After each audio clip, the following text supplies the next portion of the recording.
discussion of singlehood and marriage.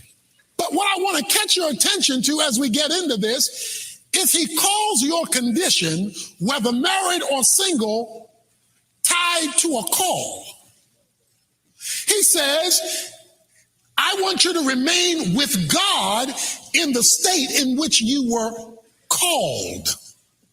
Have you ever thought about your singlehood or the fact that you're married even as a calling? That is, as a divinely ordained state, not just a physical relational state. I don't want you to reduce where I have you. I just want you to hang out with me in the state you're in. He says, with God. See, the problem is, both in marriage and specifically with singlehood, we've defined those states without God. And because we've defined the states without God, the states become a problem. Many Christian singles are missing out on the glory of singlehood, hoping for marriage. Paul is going to make a big deal about marriage. Marriage is great, but he doesn't want singles to miss out on the blessing of being God's single. He says, with God. In other words, he doesn't want you just going out there, just trying to find somebody and grab somebody and look for somebody and Google somebody and, go to the club and bump into somebody. He doesn't just want you to go out there to find a mate. Let me find a mate. Let me find a mate. I got to get me somebody. Because if you just go out there to find a mate, you're going to find some trouble. See, what the world does and the television does and entertainment does and your guy friends do and your girlfriends do is they make a bigger deal of it than God makes. So then you feel pressure to conform to the world because they've given a value system God does not have. God's value system, as you'll see in a moment, is that if you are the right kind of single, you are just fine. You're not a second-rate citizen, a second-class citizen, and in fact, you may not be missing out on all that, okay? Singles are missing out on living by spending time divided in a way God never meant for you to be divided, and therefore, the enemy is able to rip off your singlehood. When God made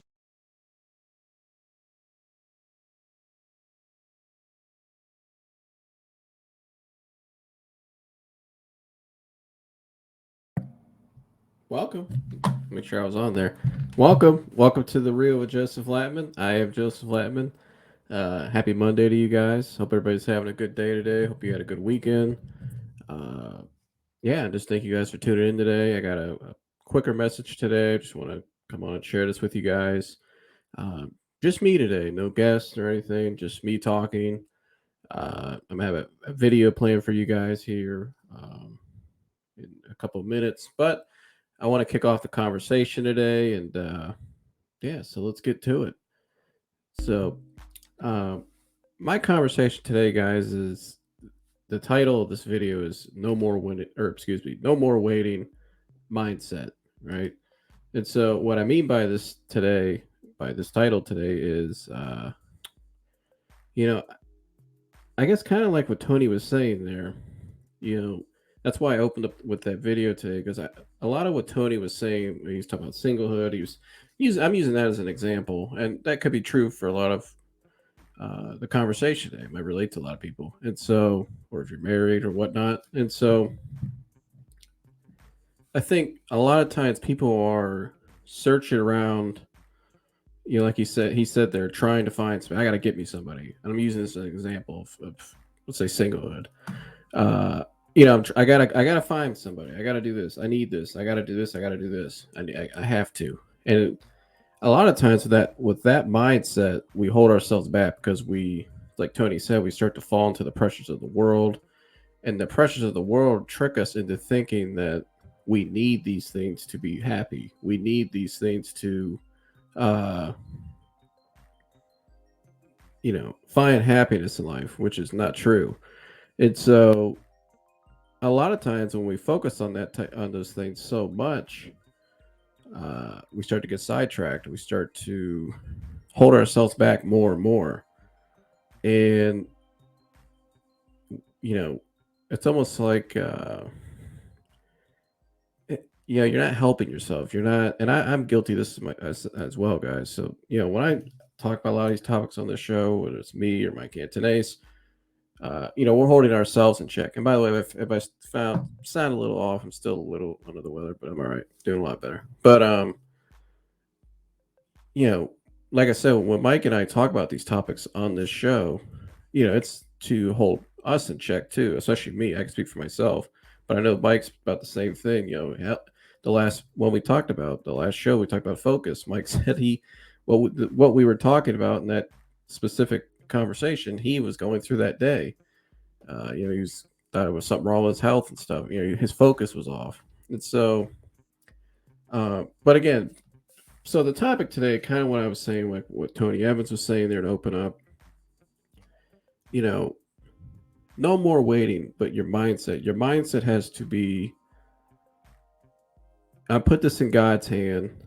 God's in control, but also, um, when the time is right, He will make it happen. Which we know it says that in the Bible. I think, you know, my whole point of this open here is what I'm trying to say is, when I talk about singlehood as an example, and like Tony said, people feel like I have to find me somebody, I have to get somebody, and you start focusing on what the world tells you need, you start to lose track of what God wants you to really keep an eye on, what He really wants you to focus on, and what your mindset should be towards. And so,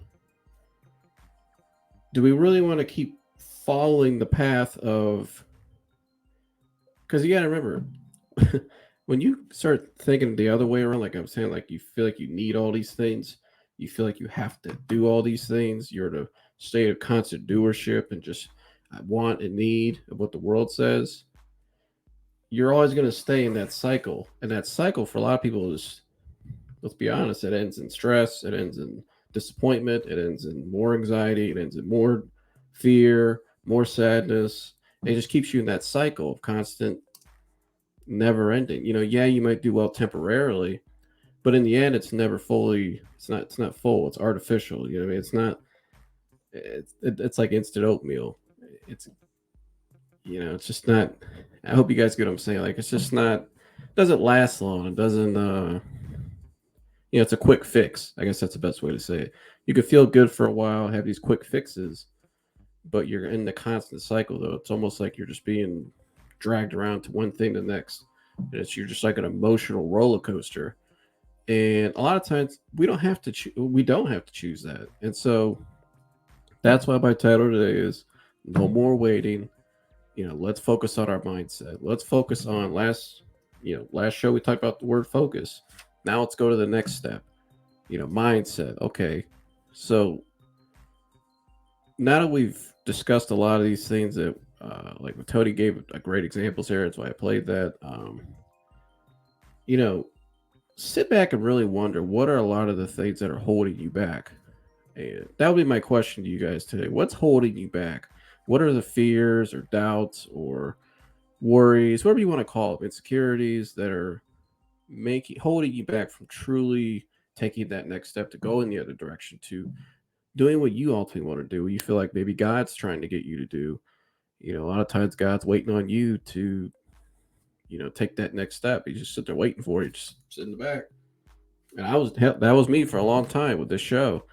I had plans about it. I had thoughts about it. I had ideas about it, but it never really happened. God had to put me in a week where it was one of the toughest weeks of my life looking back. And I just feel like He moved me to get me to do this. Like He said, He had to wake me up almost and say, hey, I need you to do this. But He also helped me with some other things too in my personal life, with my own anxiety. And so, and still does. But, you know, eventually God's will He will prevail. God is in control. But are you going to, it's almost like I've heard Tony say before, uh, you may be going to heaven when you die, but heaven will be coming to you while you're here on earth. And what he means by that is a lot of times when we hold off God, when we ignore God, when we ignore the things that we need to address, especially with anxiety, the bigger the hole we go into and the less happiness we have. And that's what he means. Yeah, you might be going to heaven when you die because you accepted Christ in your heart when you at some point in your life. But when you get a little sidetracked, heaven may not be coming to you here on earth. God's blessings may not be coming to you. And so, but again, though, I think focus, we talked about the last show, and mindset, and there's no more waiting. Why keep putting it off? That's been really my message all the time, especially with anxiety. Why wait to do better? Just take it one day at a time, just one little step. Maybe it's just, I don't know, for some, maybe it's, maybe I need to stay off my phone less, or maybe I need just something small to start off, a small step. Take these smaller steps. You don't have to go, Rome wasn't built in a day. You know what I mean? So it's like when you build a house, you start with the foundation and you start building your way up to a beautiful mansion. Same thing here. So let's start today. No more waiting, and let's focus on our mindset. And so that's my open for today. But now I want to get into a video from the anxiety guy about this very topic. I think you guys will enjoy. He'll get into a little more in depth detail here, kind of his experience. Let me pull it up here. And by the way, if you're not subscribed to the Anxiety Guy's YouTube, go subscribe at the Anxiety Guy on all social media as well. Okay, it's playing in my ear. Sorry about that. What's going on? Okay, now we're ready to roll. I don't know. Hold on 1 second. Okay, my friend, playing. I'm not going to waste any time today. I'm going to get straight to the... Okay. Sorry about that, guys. But anyways, so this video is all anxiety sufferers need to hear this message. One win away, Dennis Simsek. And like I said, fair use YouTube. I'd like to give you permission. But go subscribe to his channel, follow him on all social media platforms as I drop my pen on the floor. Yeah, just go subscribe. And I'll be in the back. This is that.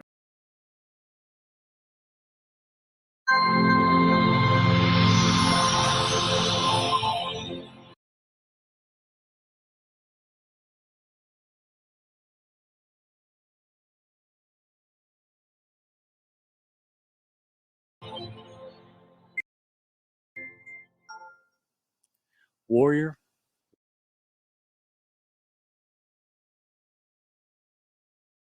One second, guys.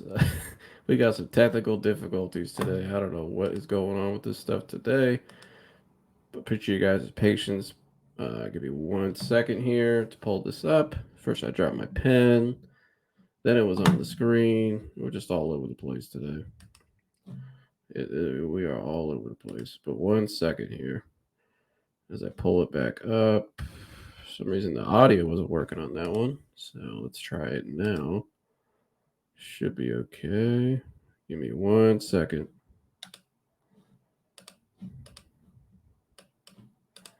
All right, I think we got it. Maybe. Are we there? Come on. Come on. This stuff really just pisses me off sometimes. It's slow. Talking about we got the fastest internet. Bullshit, you got the fastest internet. This is the slowest shit I've ever seen. You got me up here cussing and stuff. Gosh dang it. Well, this is the real. So here you guys go. Okay, now we got audio. You need to hold on a minute. I can get this on the screen. Not you guys. This computer. Okay, there we go. Golly. 2 minutes of this shit. Look, I'll throw this damn computer. All right, let me stop. All right, there we go. Finally. Again, go subscribe to the Anxiety Guys YouTube. All anxiety sufferers need to hear this message. One win away, Dennis Simsek. Now we can get to the video.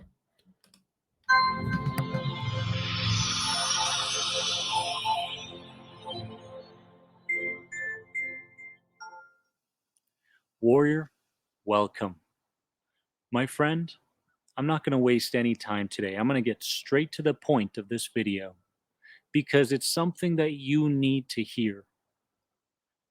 When I heard this message, I questioned it first off because the amount of suffering that I was going through, the intensity of that suffering, the length of that suffering, really made me feel like the message itself made no sense. But I want to explain to you why it makes sense. The message is this: you are one great, emotionally intense experience away from starting the snowball of inner peace. Why do I say that? I say that because I've been. I just want to stop for 1 second because I want to make sure you guys really understand what he's saying there. One emotional experience away. So that could be anything uh, from the snowball effect, like he said, in the positive direction. So for me, when I look back at my experience, for me, one experience I had that was very emotional and a shift would probably be. I mean, I had a couple of them. I could say the podcast, the first episode I ever did that day, doing that because it's carried on to where I am now since. So that could be one area. And then I think another area as well could be, maybe one day I finally push myself. Let's say for anxiety, let's say you're agoraphobic. And a lot of people don't, agoraphobia means, and I've had it where you can't leave your house for a period, right? And so maybe if you're agoraphobic, and I'm just using this as an example, trying to help you guys out. But let's say you haven't left your house in 8 months, and finally one day you just say, you know what, enough's enough. I don't really care what happens, and you get in your car and you drive 2 miles away from your house to some store, right, to the grocery store. Then you go in, you shop, and you leave, and you go home. Now on your way home, you got a little momentum going. You got a little you're feeling good. You're like, hey, you know what? I can leave the house. And then what that does, it makes you start to question a little more. Like, doesn't mean the fear fully goes away because it doesn't, but you start to question it more and more. And the more you question it, the less weight the fear has of I can't leave my house because of X or whatever the fear is you feel like you have why you can't leave the house.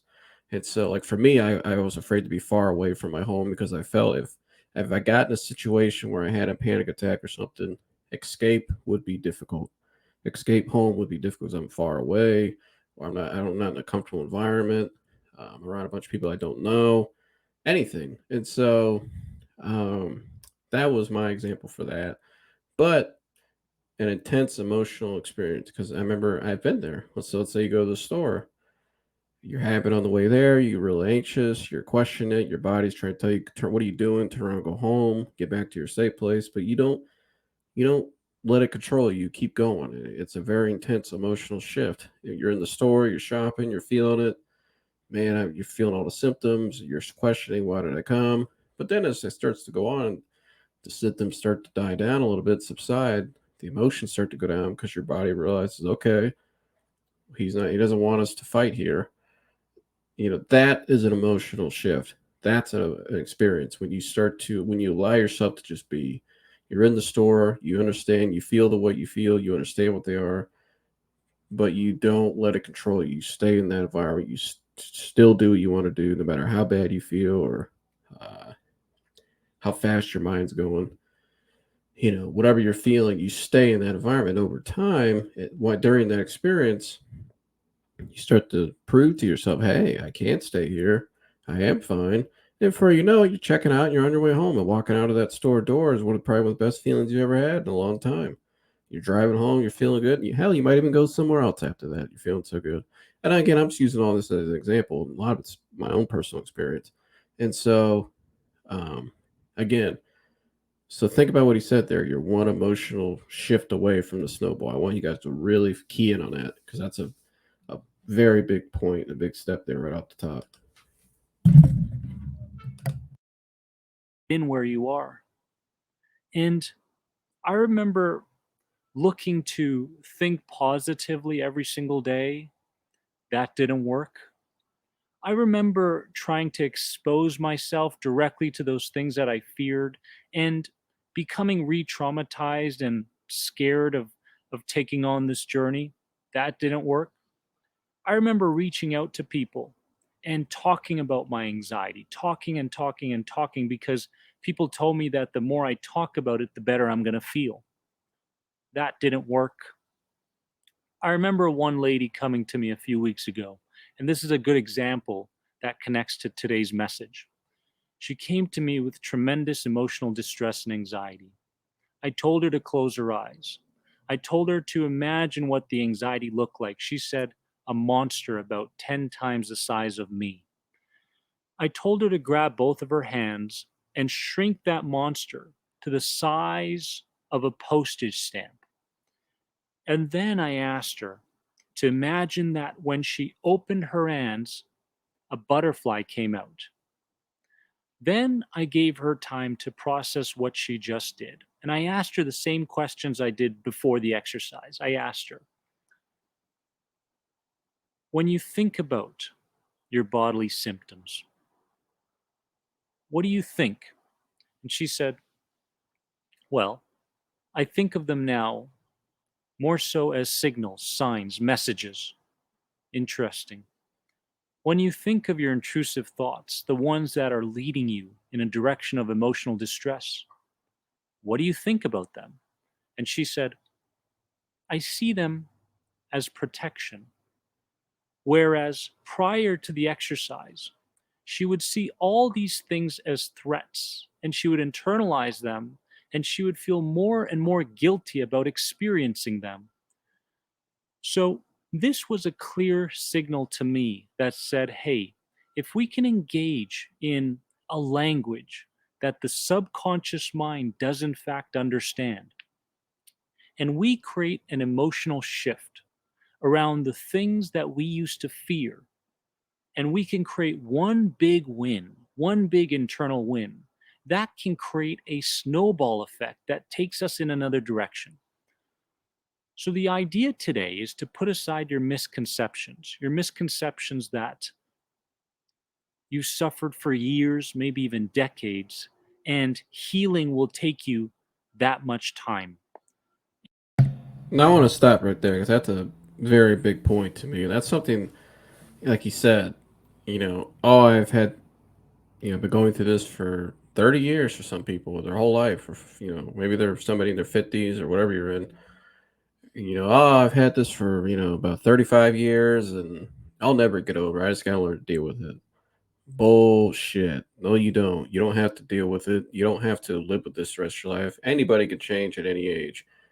Uh, and you really can. It's really just up to that person. If you accept that mentality, that's a loser mentality, to be honest with you. They don't, I mean, sorry, that seems harsh, but that's what it is. It's a loser mentality. And so if you accept that, oh my gosh, what was me? This is just who I am. You're basically just playing the victim card. You're not going to get any better. You can't change. These are all just habits. That's what anxiety is. It's just habits. But these are habits that you've conditioned to believe, that you made yourself believe that this is who I am. This is how I survive. This is how I get by.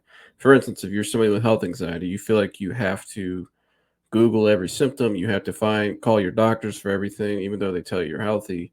That's a habit. But a lot of people, they feel like, well, you know, boy, I can't let that go. And I'm not saying don't go see your doctor. Go see your doctor. But once your doctor tells you you're fine and you're healthy, you are a hypochondriac, basically, is what they're telling you. If you're a health anxiety sufferer and you worry about, and let's use that as an example. If you worry about this so much, uh, you know, you don't have to keep doing that anymore, no matter what age you are, no matter what age you're at.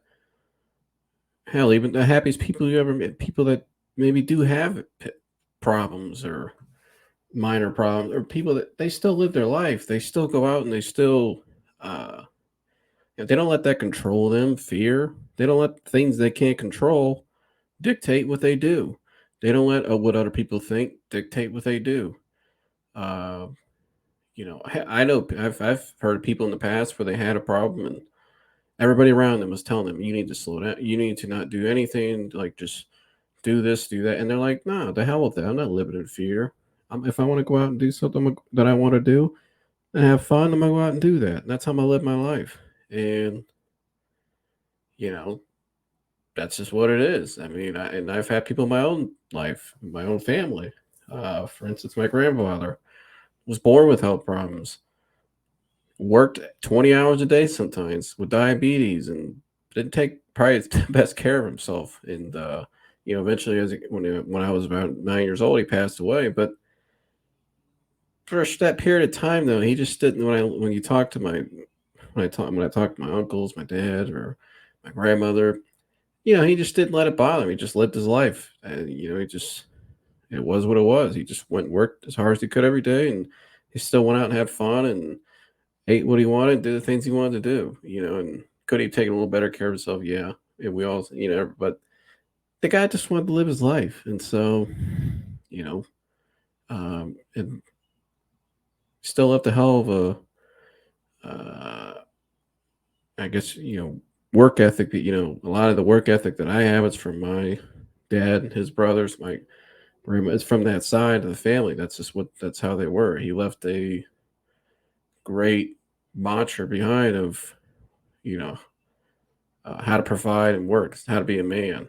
And so how to provide as a man, that's what he left behind. And so, but again, I'm just using him as an example. There's a lot of people like that. People that, like I said, there's people right now, they choose to not accept that that's why they have to live their life.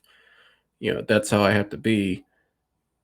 If you keep that mentality, like I said, it's a loser mentality of just like, oh, it's going to take me X amount of years to heal. Then you're also just making an excuse what you're doing. You're just putting it off because there's something deep down inside at a deeper level that's really holding you back.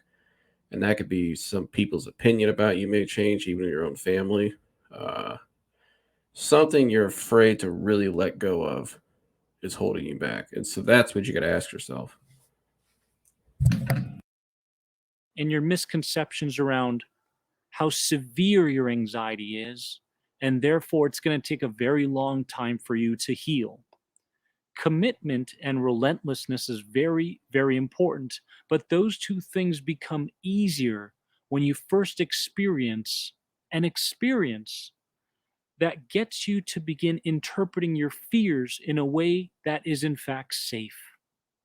That's where we want to go. And let me tell you something else.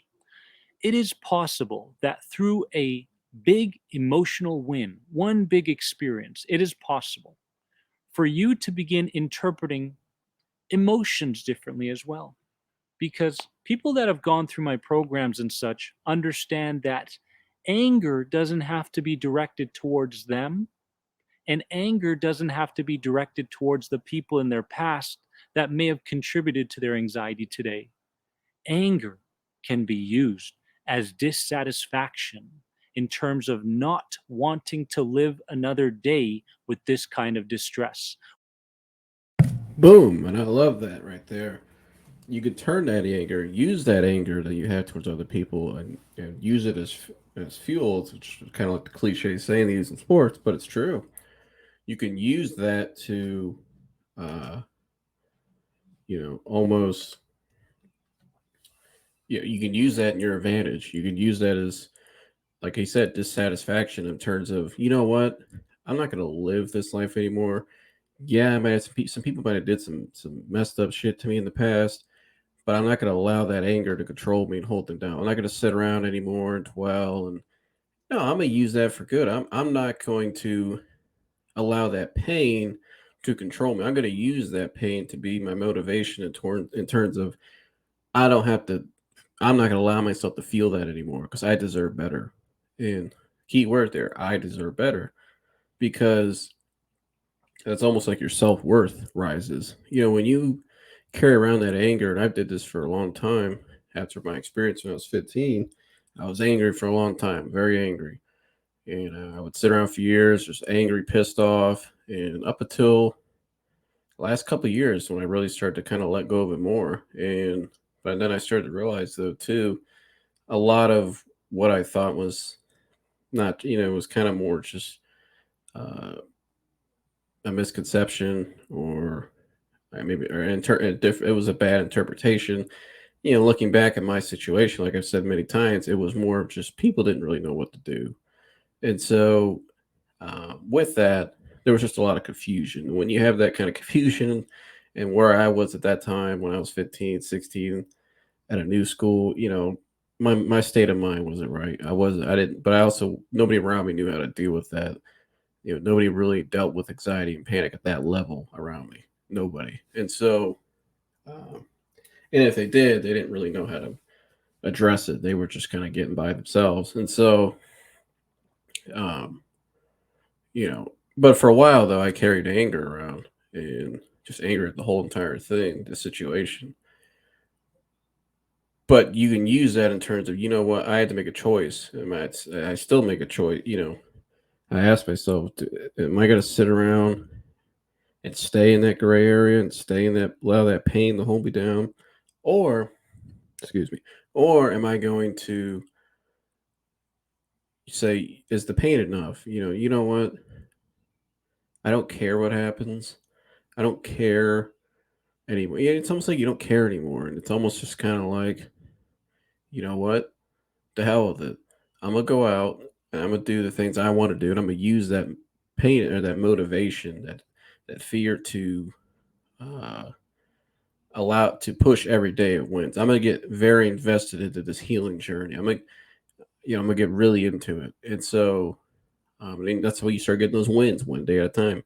And the more you have those they seem like even though they seem small, they really start to add up over time. Before you know it, you got momentum going. Like you said, you got that snowball effect, and so again you don't have to carry around.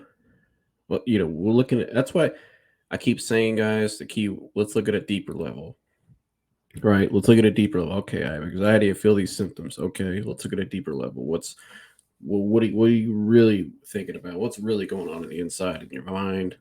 What's really going on here? Did something, are you carrying around something from your past that's really triggering you? Or maybe not triggered, but really holding you down.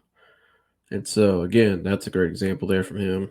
You could use that in turn to help people. For instance, I was talking to somebody recently. I had a lot of plans. Um, I had a lot of plans when around that time when I was 15, 16. I had a lot of what I was going to do was planned out. But guess what? None of those plans came true because I was a complete 180 plan that God had for me. And now, years later, I could start to see here I am now sitting here right now today with you guys and sharing and helping people publicly and private about this very issue. I said a couple of minutes ago, nobody around me knew anything, had real great knowledge about anxiety or healing. And you look around our society, we're not as, I don't think we're as good as we need to be when it comes to healing and helping people and talking to people. We're not as, we lack in a lot of ways. And so maybe that's why, looking back now, there's my motivation is now I kind of start to see why I went through, maybe why God put me down this journey was to experience it, grow through it, learn all about it, and to share it with others. That's your testimony, And ultimately, there could be another 15-year-old out there right now listening to this. We could be right where I was, but maybe now he has somebody to lean on like me to help him get through it. And that's the difference. And that's how you could see how I did that there. You see how you could turn it into, it's like taking a negative into a positive. It's like you said, it's about the mindset, but if you're angry, you could use that anger into something else. And for me, now it's kind of where I've gone down that similar path now. And so, let me know in the comments if you guys can relate to that. I'd love to hear it. Let's get back to the video. We can begin to revamp, reorganize the way we interpret anger, the way we interpret fear, even. If I fear something, I fear the unknown, then I must get to a place where I truly understand that something that is unknowable is still okay. I may not have all the answers, and that's okay. I may not be able to figure out every single challenge through my conscious mind and my thinking, and that's okay. I may not even know what's to come in the future, and that's okay. Warrior, let me tell you something. You can live in a completely opposite emotional place than you're currently living. Believe me, that's possible. And you can maintain it. You can maintain it because the snowball of inner peace is as available to you as the snowball of anxiety. But you must understand how to communicate with the subconscious mind. You must get to a place of understanding that you can experience this big win either behaviorally in a moment where you just crush it and say, you know what? I'm tired of living this way, and therefore I choose to see this experience differently. That kind of an emotional win. Or you can experience the emotional win by going into an altered state, an alpha state, a theta state, and you close your eyes and you imagine things differently and you feel the emotions coming up and arising. Those are two ways to get that win. It's in your hands. You can do it. I urge you to become completely dissatisfied and live in the place of no return starting today. No return means I'm not going to live in this emotional place for the rest of my life. I am done. And when you make that decision, and when you can begin implementing the self care that your mind, body, and spirit need, then everything becomes easier. The insights start arising. Trust me, the momentum towards inner peace is just as available as the momentum of anxiety. I've been there, I've gone through it. Others have gone there and they've been through it. And let me tell you, none of us are special. Okay. What we can do, you can do. So remember that you are always more than anxiety. You are more than the feelings that you experience. You are more than the intrusive thoughts you experience. You are more than your memories. You are more than all of these things. You are more than the labels that you give yourself each and every day. And you can see through those things. And you are one big win away from turning this all around. Trust me, today is about insight and today's about mindset. So let's create a brand new mindset going into the day today. I love you all. Have a wonderful day. And if you have any other questions on any of my programs, head on over to this website right here. And so, great video again by Dennis. Shout out to Dennis for the video. But yeah, I mean, I love what he said there. I mean, everything is going into what I was talking about before. That's why I played this video today, because it goes with the conversation or the topic, excuse me. And so,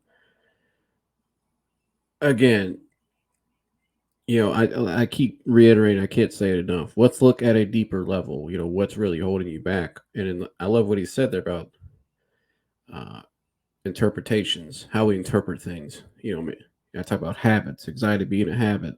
Well, it's also interpretations, for instance. So, like, if you get an uncomfortable situation, uncomfortable may mean bad to you. I feel uncomfortable, that means bad. Therefore, I must keep revert back to what makes me feel safe. But you see, that's the key. A lot of what makes you feel safe, those habits that you deem as safe or comfortable, that you think is comfortable, are really the things that are holding you back. And that's very key in our society today. We spend more time on, and again, I'm guilty of this too. But again, we spend more time on worrying about social media, worrying about who's doing what, worrying about what our posts might look like, or how people perceive us. Oh my gosh, that's like me going around like I'm 22 years old. Oh my gosh, I'm 22. I'm still single. I don't have this yet. Oh my gosh, I'm not good enough. Why don't you just drive yourself into a wall? That's what you're doing. You're just driving yourself crazy, and you settle. When you have that mentality, you settle. That's your mindset. You settle, and you settle for less. When you really just God really sees you as more, but you keep settling for less.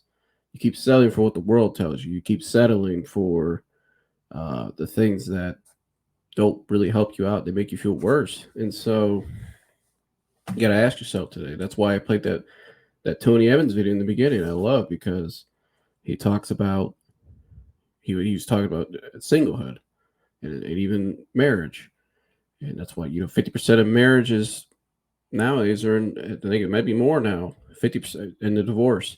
Or a lot of them, they stay together for convenience, for because they have kids or finances, or just they're afraid of being alone, whatever it is. But they really don't truly like each other like that.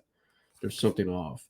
And you see this a lot of time. You go out nowadays, especially I was out, and you see, sometimes I'm in the store. I'll see a younger couple around my age, or even any age really, but especially I notice in my around my age group nowadays. Uh, something just seems off with them. Like they don't really. I don't know. It's weird. It's not all of them. I mean, but some of these relationships I see nowadays just seem a little off. Like they're just like weird. Like they almost like they're just together just to keep each other company. But if they, if both of them really could at the end of the day had their way, they'd probably go in another direction. So, but again, you see this a lot now. You see this all over, and so they're just settling for less when they could have more. You know, it's like I said earlier about that loser mentality. You know, you you just accept and you just falter to what the world tells you need.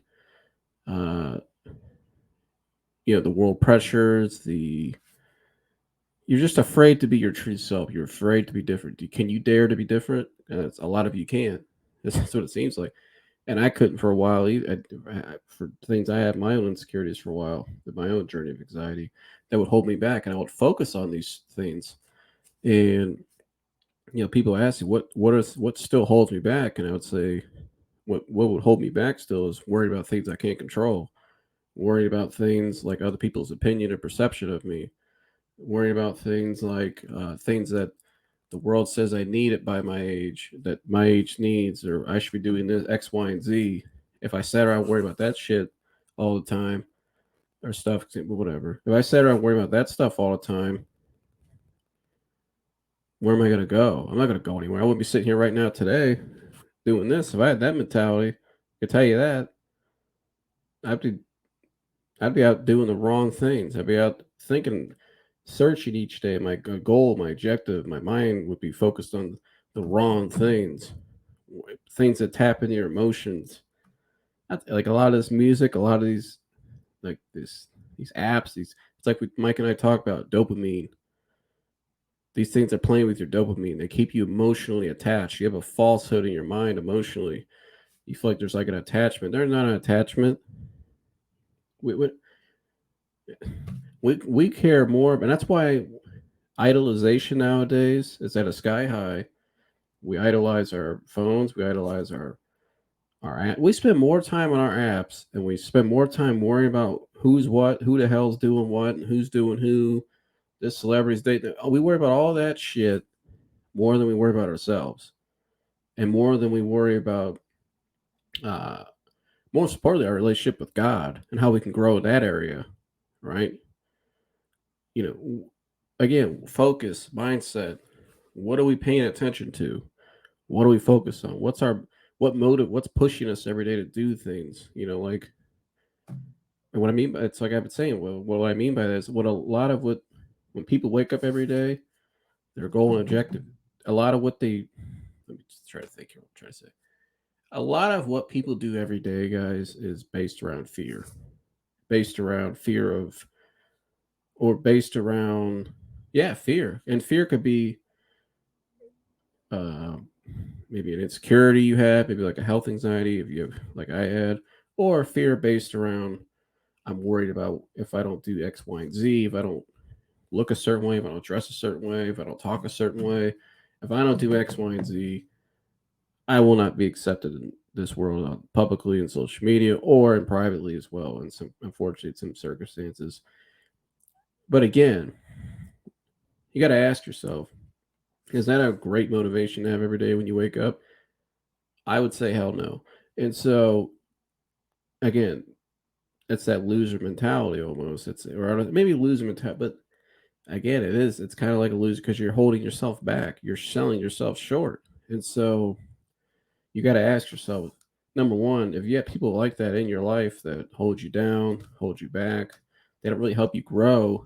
All they ever do is just constantly nag on you and say, why aren't you doing this? Why aren't you doing that? Why aren't you doing? And they just constantly nagging on you and trying to make you into the person they think you need to be. that's probably not the people you should have in your life, anyways. I'm not saying cut people out, but that's not a lot of people you should be having deep conversations with or spending a lot of your time with. Or maybe you just got to set boundaries, or you got to sit these people down and be like, listen, man, when you do this to me, you just got to set a boundary there. Those probably aren't people, or if you have things in your life, maybe there's certain habits.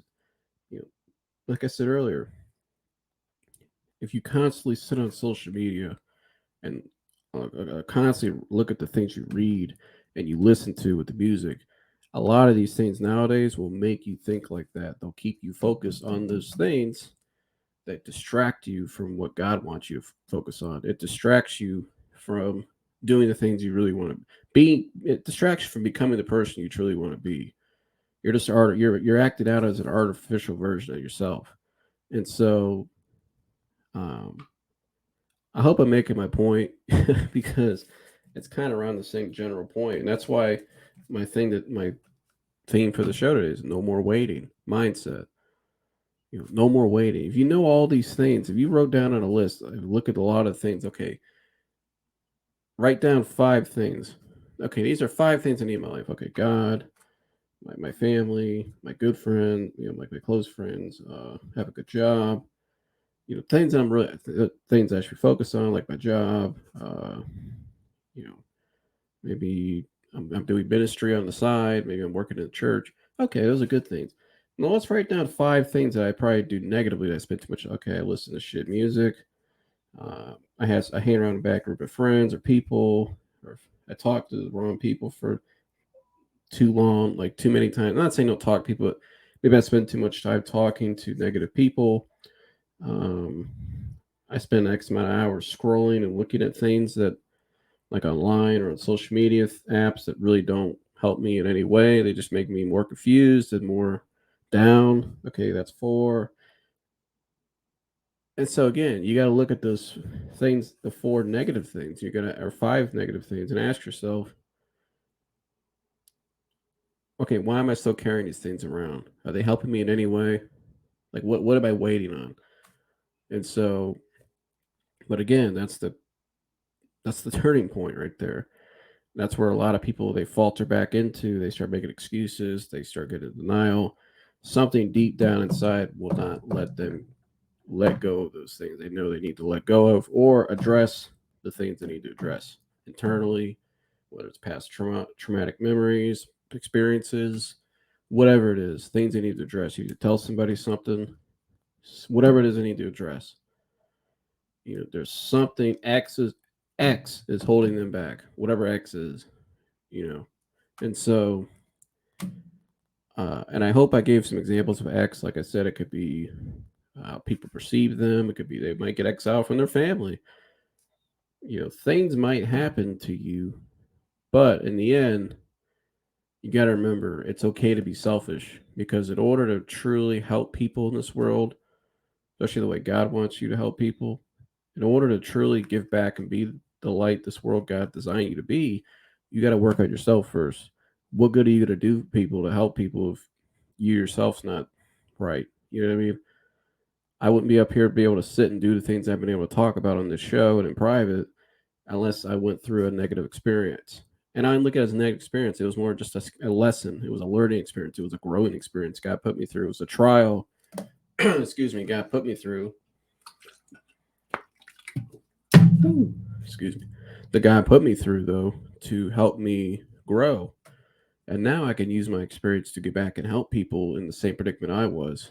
And we could relate. And now I'm able to work with people too, like the anxiety guy and all kinds of different YouTubers. I mean, it's just incredible how far I've come, but it's not in other people's journeys as well. I mean, look what Dennis is doing. And so, and I would be sitting here today if it wasn't for him. You know what I mean? And so, and hopefully I could do the same for somebody else.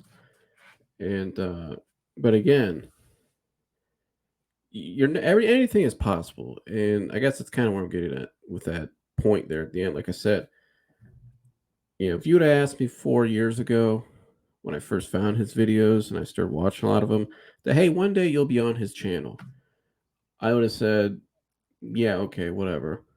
Nah, I won't. No. Here I am 4 years later. I'm on his channel.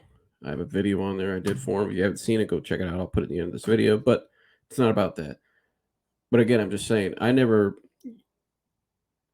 would have thought that. But anything is possible because I started to, and I proved that to myself because I started to say no more. When I started to say no more, a lot of the things I desired and really wanted were right in front of me. And they still are. They're still, and I still, guys, I still have a long ways for me. There's still a lot of things I want to do. And I'm still areas I'm growing in. Excuse me, still areas I'm growing in my own personal life. But what I've learned and what I experience more and more of is a lot of those things really aren't that far away. But my focus and mindset is put it in God's hands. Allow God to hand the ball off to him per se and allow him to fight my battles for me because that's what God wants to do. He wants to fight your battles for you. He wants to experience these things with you. He wants to guide you. But also when my focus, my mindset is on him, when I have him focus first, all my other things in my other day-to-day life, I start to focus on positive things more. And in turn, my anxiety lessens and I have more wins. I start to get more, my confidence grows. You know what I mean? And so, again, it's like you said, that snowball effect. And that's what it is. And so, and that's why I played that video in the beginning because I relate to that. You know, I'm single. Uh, I could go out right now and if I wanted to. Yeah, you can always go out and find somebody, but I don't want to do that. That's just not what I want to do. I'm not a desperate person. Now, don't get me wrong. Do I have days where, at times maybe, where I'm kind of like, yeah, it would be nice right now to have some. Of course, that's a normal want within us, and that's how God designed us. To have feelings for the opposite sex, to get married one day, have a family, have company. That's completely normal. However, there are benefits, like in that sermon I played earlier. And again, if you want, that's called "Becoming a Kingdom Single" by Tony Evans. Go look that up. That sermon. But in that sermon, he also talks about too, like what Paul talks about in the Bible. Don't get so fixated on that because when you get so fixated on that, a lot of times you end up in the wrong situation with the wrong person, and a lot of times it ends up in you end up marrying that person. And when you get in marriage, you really start to go downhill, and before you know it, you're in a divorce court. And so, uh, not always, but a lot of times when when you get in that mindset of I need somebody, you put yourself in that predicament, like I've talked about today in a lot of different areas. Uh, you settle, and so again, don't settle. There's a lot of benefits to singlehood. And the Bible teaches that, and then Tony talks about that in that sermon. Go listen to that sermon. There's a lot of benefits to singlehood. Just like there's benefits to marriage as well. And so it doesn't mean you'll stay single forever, but a lot of times your calling might start in your singlehood. Your calling might start in your singlehood. And he talks about it in that sermon. And when I started listening to that more, when I listened to those things more, those positive things, the truth, my mindset, my focus of terms of being single starts to shift, focus on I'm more calm and at peace and just put it in God's hand. You know what I mean? And just kind of just let go. And it'll happen when God says it will happen. I'm sure there's somebody, I know he has somebody out there playing for me, but right now I'm focused on helping myself grow every day because I don't want to, go out and meet Mrs. Right, not Mr. Wrong, or vice versa. All right. So, yeah, just keep working on yourself every day and stay focused. No more waiting. Your mindset starts today. And that's my message for today. No more waiting. That's been my message for a while now. And we've talked about in different, like last week or last episode was about focus. Before that, what did we talk about? Just culture. I mean, I put out an important message, resistance. That's part of it. Allow yourself to be free. And a lot of my message is pretty consistent in terms of it's all towards the same end goal or the end theme, actually, which is cut out all the bullshit in your life. Anything around you that's holding you down, anything that's holding you back, start to become aware of these things. Write these things down. Let's run towards the burning building. Let's not keep running away from it. It's time to run in that building. It's time to put out the flames. And so, yeah, and again, you can't have that loser mentality, but don't be the victim either. Like I said earlier, I'm single, and I'm using this as an example. But like I was saying, I put it in God's hand. I put my trust in His hands. He's going to make it right, but I'm going to keep working on me and what I need to do to become. So when that time comes, I'm the best uh, significant other. I'm the best version of myself too, and I can help that person grow and vice versa. And so, um, and who knows when that day will be? It could be today, it could be tomorrow, it could be next week, it could be a year from now. I don't know. It'll happen when it happens, and a lot of times it'll happen out of the blue. I could be out walking, or I could be somewhere and I might bump into somebody. We exchange number. I don't know. Could be somebody from my past. I don't know. Could be somebody I never met. Again, I don't know. So why worry about it if I don't know the answer to it? It's out of my control. It's already planned. Everything's already planned in life. So just put it in His hands. And the guys, again, this is a reminder for me. But I had an experience one time. I want to tell you guys this real quick because it's a 10-year anniversary of this. And hopefully some of the guys are watching. If they are, leave in the comments or hit me up. And so, kind of what helped me, what I learned at a young age through experience, from my authority figures when I was really young, but also sports. And I had great teachers when I was at school.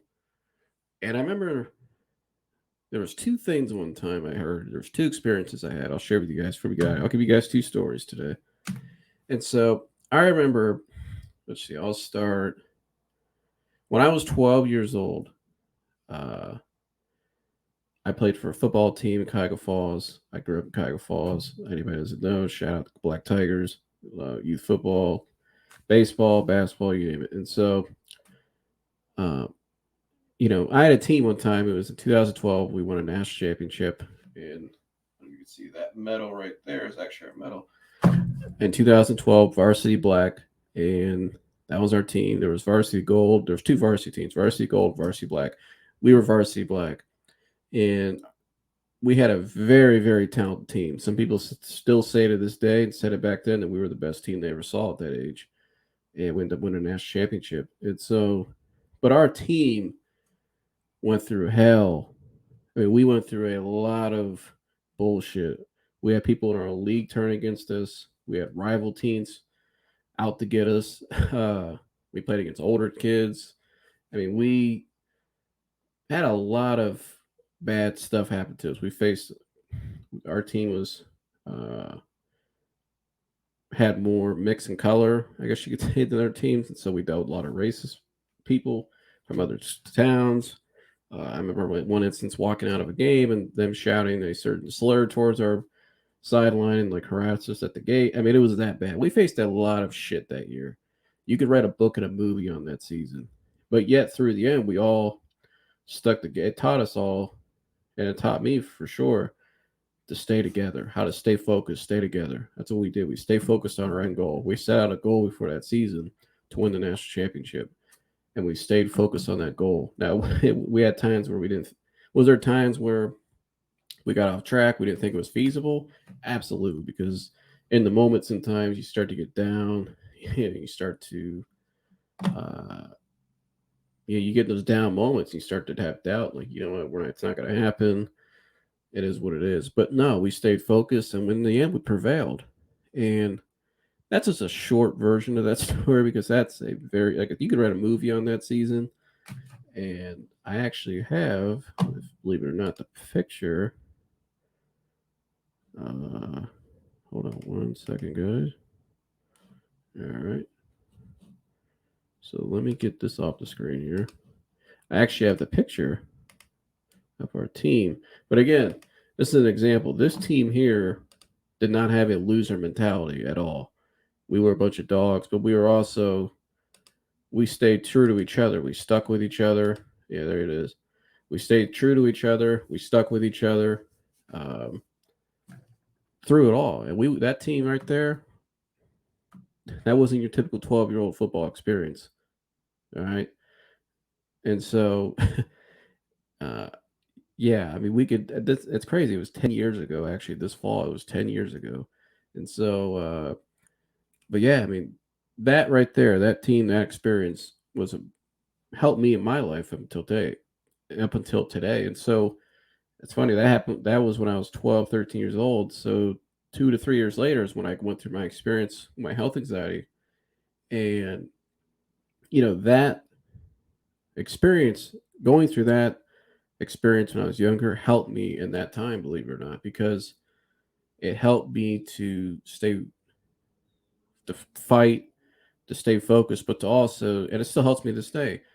It just the most point, like I said, it taught me how to stay focused. We had a lot of bullshit out. We were kids at the time. We had a lot of things that adults were causing to us, a lot of problems at that time. But we had no choice but to stay true to our goal, our mission, but stay true to each other. And we always had fun at the end of the day. We had a lot of fun and a lot of great experiences and memories that we all talk about still to this day. We'll always talk about. And we were just like an iconic team too. I mean, you see there the pink jerseys. Nobody did that before us. We created our own jerseys. We came out with the pink jerseys. They put us on the news because of the jerseys. And then everybody started copying us and took our jersey design and started wearing pink jerseys also. That started with us. And so we went through a lot of pain and a lot of just bullshit that year. But in the end, look at the end of the war. We still won our national championship. We all have friendships for a lifetime, like brothers, and we did something that nobody else probably will ever say they can do. Not to that level. They can't. Nobody could ever do exactly what we did. The style, the swagger, the way we did it, the experiences. I mean, nobody can do it like us. And not only that, the characters. You got to have the right characters and just the right personalities. And so that team right there embodied that. And I wanted to share that today because I thought that was an example of today. That team right there, we could have tapped out middle of the season. We had a lot in the middle of the season. We had a lot of things going on throughout the whole season, and even towards up until the end. We could have easily fallen apart and quit. And we all could have just went home and shut the season down, but we didn't. We stuck with our goal, and in the end, it was actually our funnest. We we went to a tournament in Columbus towards the end of the season. That was one of the greatest experiences I ever had. I think that was probably the funnest experience I ever had playing sports growing up. Was we all went to Columbus for our tournament because that Columbus there's a lot of memories in that tournament too. So we saw some wild shit too, some crazy brawls, but yeah, crazy fights. But just all being together in a hotel in Columbus, going out to eat together. It was one of the funnest weekends I ever went through. I mean, it was a blast. And I became a lot closer with some guys on that team too. And so, again, we stayed true and we got rewarded in the end. And that's what that team taught me, but also it's true to what the message today. It's like Dennis said there at the end, stay on course, stay consistent, trust the process. Because in the end, you'll have the reward you want, and you'll be glad you did it. And it's a feeling unlike any other. And so, no more waiting. And not only that too. And I said another story. Again, it kind of goes with what I've been saying about mindset and focus. And I think you guys will like this story too before we get out of here. And when I was in ninth grade, my second semester, I had a Bible teacher whose name was Mr. Walker. Some people maybe watch this might know who he is. Mr. Walker, he was pretty cool. His class was pretty chill. We just go there and sit and talk a lot of days and not really do a whole. I mean, it was pretty chill class, and so I like that because I didn't have to really do a lot. Just sit there and just relax and listen to him talk. But he did teach lessons. But I remember though one of the greatest lessons I ever learned in school one day, and it was so simple, but I loved the way he did this. We walk into class, we all sit down. He hands out a pink post-it note to everybody, right? And he writes on the post-it note. He says, "Okay, if you were a missionary, write down where you'd want to go in the world to help." And so a lot of the responses were, I want to go to Africa, or I'm just making, it was a lot of those typical, I want to go to Venezuela. I want to go here. I want to go to big cities. like Chicago and LA and New York. That's what all the responses were. Every single response. Even I remember mine. I think I wrote like mine. I wrote big cities and my hometown. That's what I wrote.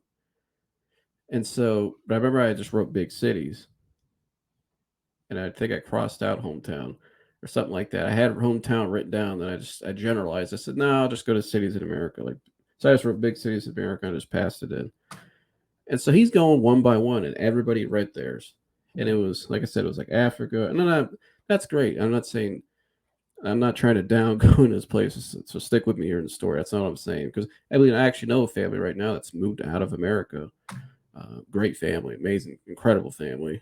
They moved overseas to Asia and for ministry, and it's incredible what they're doing. And shout out to that family and prayers to you guys. And so, if you're watching, but yeah, I'm not saying that, but stick with me here with the story because it kind of goes a lot of what I say about deeper issues and getting to the root cause of things and starting from the foundation. And so everybody's saying the same answers, like I want to go overseas, I want to go here, I want to.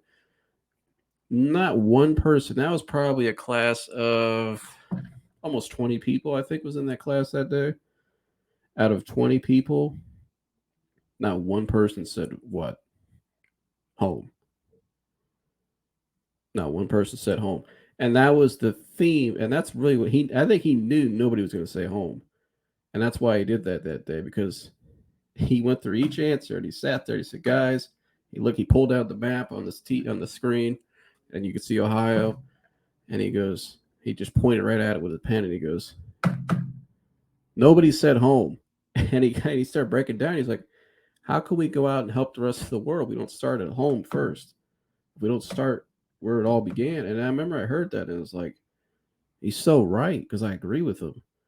You know, because I was like, man, you're completely right. This is like, I love this class today, believe it or not. And I loved all this class, but that class in particular was one of the greatest classes I ever had in my whole entire. I never forgot about that because I loved the lesson he said. And that was his lesson was, hey, start at home first.